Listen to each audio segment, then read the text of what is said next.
Mario, what comes to mind when you look back at the 2024 season?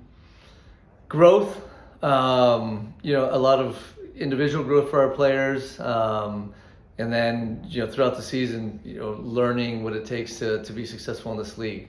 A lot of ups and downs, you know what I mean, and then the biggest thing with that growth is consistency. We the irony is, especially in the West, it depends on how it finishes up, but New Mexico, who won it, we went 2 ties with them. Sacramento, who's always been good, 2 ties with them. Vegas, a win and a tie against them. So we show that we can clearly compete with the best teams, but then there's other games that we just didn't finish it off. And to finish with, I think it was 11 or 12 ties, again, it shows that we're there, but then you're not. And a few of those ties turn into wins, and all of a sudden we're in the playoffs. So the growth aspect of making sure that we learn how to finish out games. Too many games that we were winning and gave up, goals either to tie or to lose. So I think that's going to be a big thing in the off season. Is I have to reflect and figure out, okay, how do we grow from this experience this year and make sure we're better for next year. Speaking about growth, that position certainly evolved, and there was a lot of growth shown. Talk about how that evolved and throughout the year. Minutes, you can't, like everyone says, you can't get better in something unless you do it, right? So, the more minutes some of our younger players got, the better. And, we had, especially in the attack, especially when Phil left, we were very, very young. And we created a ton of chances. I was just walking in with Steph right now, and, he had, I think, 5 goals this year, and, he was disappointed because he probably could have had 10 or 12 goals.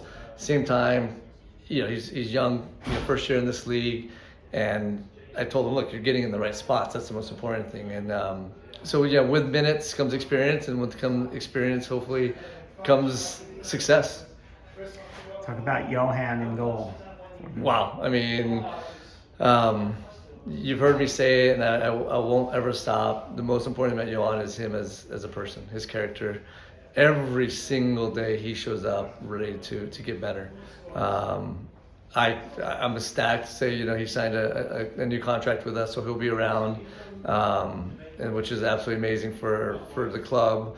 I can't wait to see what he continues to bring to us, the fans, and again, I think he'll be a big piece of pushing us forward. And speaking of looking ahead, how important is it for you? Obviously, there are going to be changes made. There always are, even if you win a championship. But how important is bringing back a core group of players in order to establish some consistency? You nailed it. I mean, that's funny. I was listening to a podcast the other day about what makes great teams, not just sport teams, but any type, business team, corporate team. And the number one thing they've learned in studies is not talent, all that. It's time together. So keeping a core group of guys together is important. That's what we're working on that now. And especially you look at the USL and. In my experience with Louisville City, one thing they did really well was there's always 8 to 9 guys, that are the core, and you fade a few guys out, but then you have that next group coming in, and I think that's super important for us, and that's something I know as with the Crafts we've talked about, and they understand as well the importance of that. So these next few weeks, we sit down with everyone, like you say, that's part of sports, and hopefully we can continue to keep that core together.